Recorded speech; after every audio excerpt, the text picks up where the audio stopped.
For our last speaker of the morning, we are going to welcome Nina Albert. Nina is the Deputy Mayor for Planning and Economic Development under Mayor Muriel Bowser. She oversees 7 district agencies and coordinates with 7 independent agencies, so she has her hands full. Over 20 years of experience in public real estate, economic revitalization, and sustainable urban development. She is known for collaborative leadership, building diverse teams, and incorporating a growth mindset. Dramatic pause. Miss Nina Alberts. Dramatic entrance. Sorry about that. I didn't realize that was my cue. Good morning, everybody. Welcome to Washington, D.C. On behalf of Mayor Muriel Bowser and the 700,000 Washingtonians, it is my great honor to welcome the International Downtown Association to our nation's capital. And congratulations on your 71st annual conference and marketplace.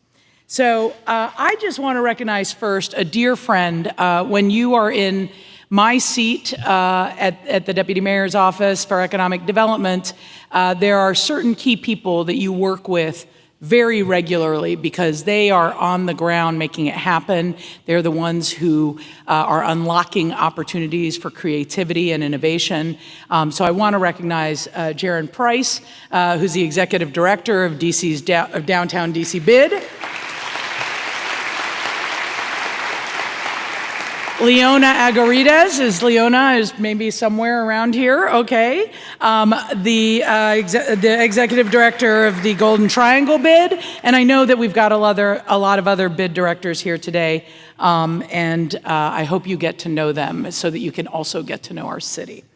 So I just want to talk about a few things because what is going on in DC is similar to what is happening across all or many downtowns where we're dealing with, changing office environment and how do you pivot and how do you keep that downtown vibrancy alive. So there's a lot of similarities and then there's a lot of differences, which is there is change that we anticipated but is being accelerated at a pace that we maybe had not expected.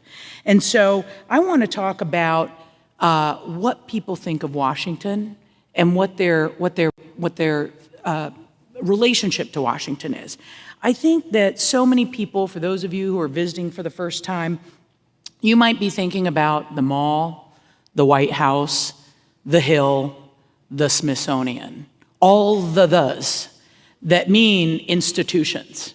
And so the question is, do you know the real DC? And that's what I want to talk about. We are a city that has the second most theater seats to anyone in the country, second only to New York. We are a city that has the highest concentration of James Beard and Michelin restaurants per capita than any other city in the country, including New York. Yeah, did you know that? I'm just gonna throw out some stats. But we are also, and I said and started my remarks with, we are a city of 700,000 Washingtonians who are committed, like Ron Moten.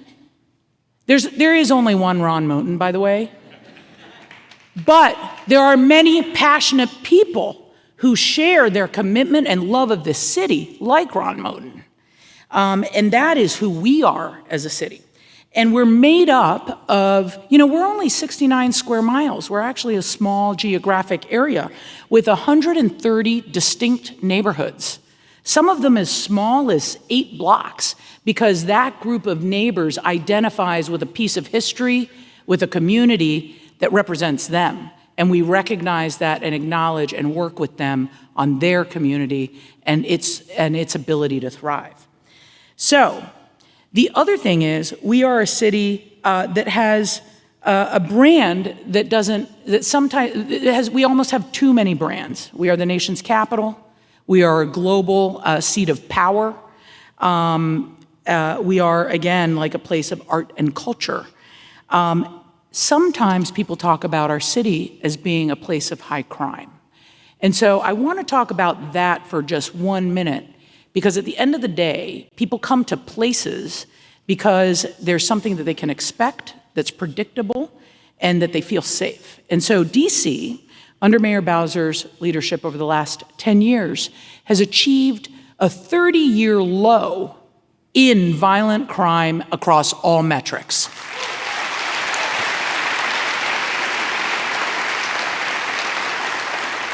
That takes leadership, that takes commitment, that takes some longevity, and that's, again, the real DC.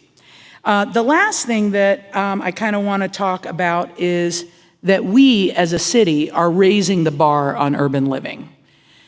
People, when they come to this city, are always surprised at how green we are. You guys are getting the benefit of a lot of rain, which is why we are so green. I'm sorry for your conference that way, but we have the #1 park system in the country. We have tremendous recreational assets, and as you noticed, for those of you who are architectural fans, like we're a city of blocks that suffer from a little bit of elephantitis. Everything's kind of capped at 12 stories and lower, and then kind of build out to the edge of the property lines. But what it also does is it allows light to penetrate down to the sidewalks. And so it's livable, it's breathable, and you feel that, pedestrian and kind of scale that makes it feel very livable. It's also livable because of our transit and transportation system. And our Department of Transportation has, together with WMATA, the subway system and the bus system that many of you have probably taken, you'll see a proliferation of choice of micro-mobility options, including the ability to walk safely throughout the city. And so those are the amenities that we try to bring across all 8 wards. We keep working on it. We're not perfect, of course. But that brings me to my last and final point, which is that cities are places of innovation. They're concentrations of high skills and knowledge.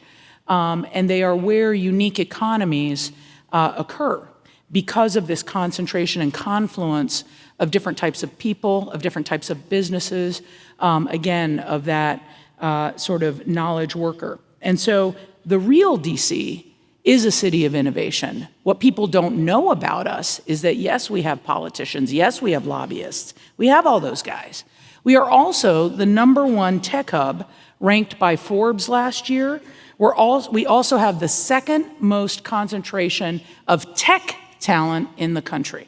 And so as we think about the future, which is forcing us, we had to do it before, but now we really got to do it, which is to diversify our economy from being predominantly feds, eds, and meds based. We will continue to be that based, and people will continue to come here because of feds, eds, and meds.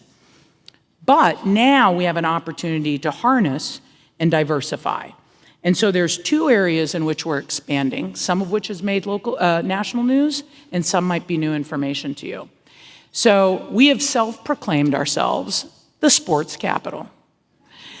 Because we now, after last week's announcement that the Washington Commanders are going to be returning to Washington, D.C., yes,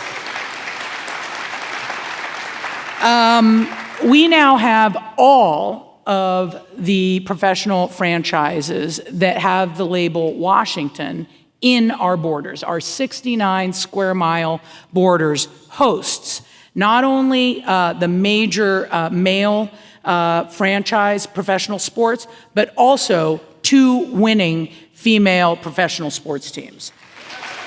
Yeah.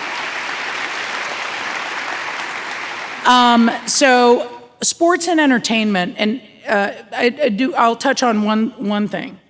We have had a story about sports-anchored development that is probably quite unique, in that a lot of times when you build an arena and the debate over whether or not the public sector should invest in an arena, what the promise of mixed-use development around it sometimes materializes and sometimes does not.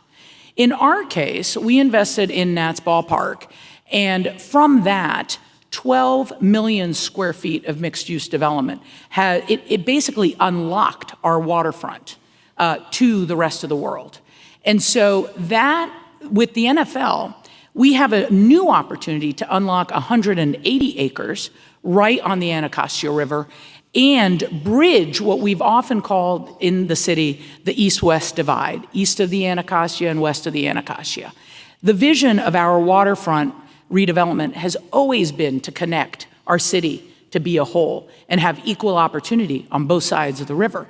And so this stadium has 6 million square feet in addition to the stadium being planned right now as we speak. And we want to bring the uniqueness of not one new neighborhood, but 3 new neighborhoods to this new development around sports.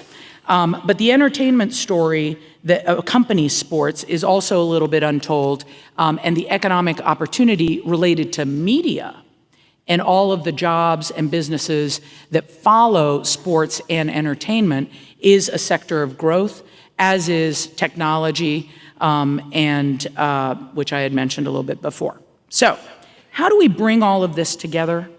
It's a combination of vision, of goal setting and directing everybody in the same direction, and so you can measure what you're accomplishing, and investment.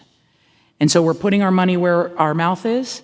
I want you to take away the difference between what you think you might know about our city and challenge you to get to know the real DC.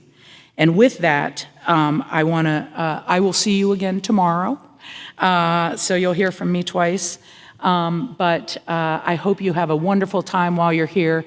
And on behalf of Mayor Muriel Bowser, welcome, and we hope you have a great conference. Thank you.